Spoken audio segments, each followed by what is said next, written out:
Good afternoon, Abbotsford residents. I'm Mr. Pelican. I'm running for your Commander-in-Chief. And the first thing we're going to do is get rid of the corruption and the ring of corruption that was in the Abbotsford city. A lot of people were involved in this stuff that took place on Abbotsford residents. Never mind the homes that moved down the mountain, but also the abuse on our farmers. So let me outline something here in Abbotsford. After the 2021 flood, and Ross Siemens was sitting council where Henry caused that last flood, the farmers got no legal representation and Henry threatened them. Remember, drop the lawsuit, let water be under the bridge to Mary Muscadam.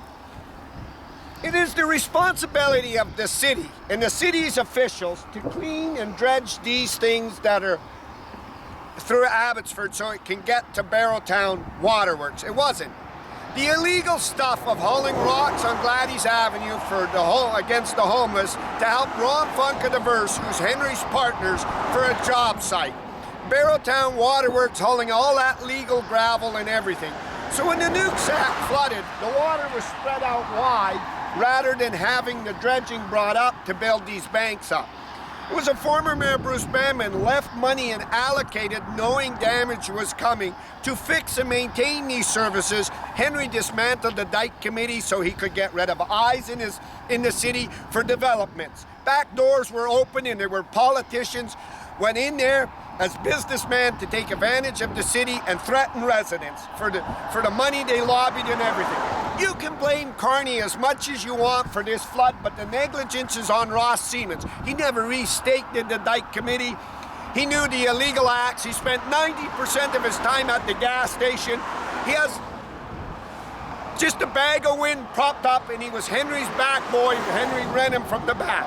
You can see the farmers suffering as they have to pump it out themselves and everything. It takes direct contact to these farmers and somebody that'll lead them. So here I want to elaborate, what does Abbotsford need to do? Abbotsford needs, as much as you want to say Carney, Carney, Carney, Carney, Carney, Carney, Carney, Carney, it needs Carney to come in as the federal government, expropriate the gravel pits and build the infrastructure and get Ledcor with their own engineers and their people that are qualified. It needs these rats that are running the city as half-baked people for the businesses of Rob Funk and all these scams on the police building and everything. But these are actual human beings and families that were devastated twice. The first flood backfilled all this up and nobody drenched it, which is the municipality's job. The dead animals and everything else after they replanted. And nobody consolidated these farmers. Henry blocked them by dismantling the Dyke and Ditch Committee. He figured he was teaching other people the lesson. We don't want that to happen. So I want to elaborate on the political world of something, what's taking place. When these farmers were devastated, it's worth it.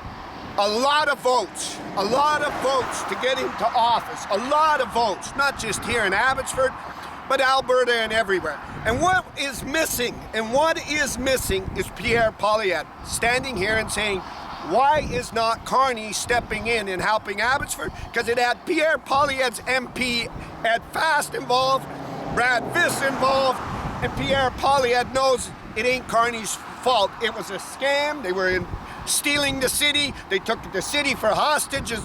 It was a mob running it, as Pierre Poilievre's own words. The M&M, the Mennonite mob were running the town and stealing the job sites. That is why Pierre Poilievre will not come to Abbotsford and bash Carney on these floods, because all farmers work together. We saw it in the drought. They sent hay from Alberta to here, and the farmers work together, so it's worth votes.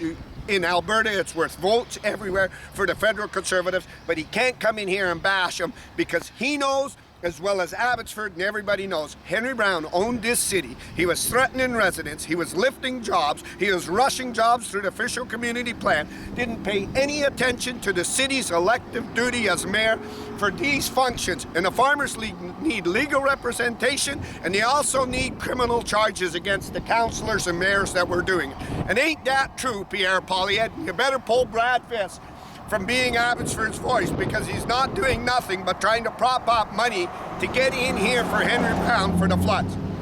Let me talk about one other thing. Archway Community Services raised money for them flood victims and didn't give any, where all the other charities said we could lose our status as non-profit. Patricia Dreesen, the city council, was Archway's director. That money could have went to these people indirectly in their hands, so they could have went and got their own excavator to clean and do their own stuff. It wasn't. Archway went out and bought more real estate. Ross Siemens waived their taxes on a non-profit when it was making profit. It was a buddy-buddy system. Henry was controlling the town and threatening everybody through the Abbotsford police, even when you were going to speak out. When Darren Brown opened the doors, I knew it was a chance to stand on the world stage and show everybody. So the question again is to the federal Conservatives, why ain't Pierre Poilievre landing in Abbotsford and blaming Carney? Because Carney knows, as well as Pierre Poilievre knows, this thing was about money and it was never about Abbotsford residents. Live, Abbotsford, British Columbia.